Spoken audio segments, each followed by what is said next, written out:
మరి ఇప్పుడు మీ financial situation ఇంత ఇబ్బంది ఉన్నప్పుడు మరి 3 పూట్ల తింటున్నారమ్మా? అందరికి పెట్టే స్టేజ్ నుంచి ఈరోజు మేము నా కొడుక్కి రేపు ఏం పెట్టాలి, నేను ఏం చెయ్యాలి అనే స్టేజ్కి వచ్చాను మేము.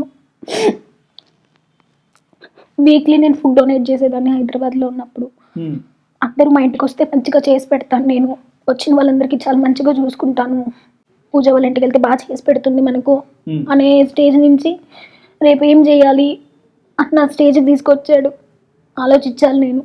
మినిమం ఇంట్లో కొన్ని వసతులు ప్రతి ఒక్కరు కావాలి. ఇంటి రెంట్ కట్టుకోవడము, కరెంటు బిల్లు కట్టుకోవడము, 3 పూట్ల తినడానికో, బేబీని చూసుకోవడానికో, మరి వీటికి ఖర్చులు ఇబ్బంది అవుతుందా? ఇబ్బంది అవుతుంది. రీసెంట్ టైమ్స్లో ఎక్కువైపోయింది.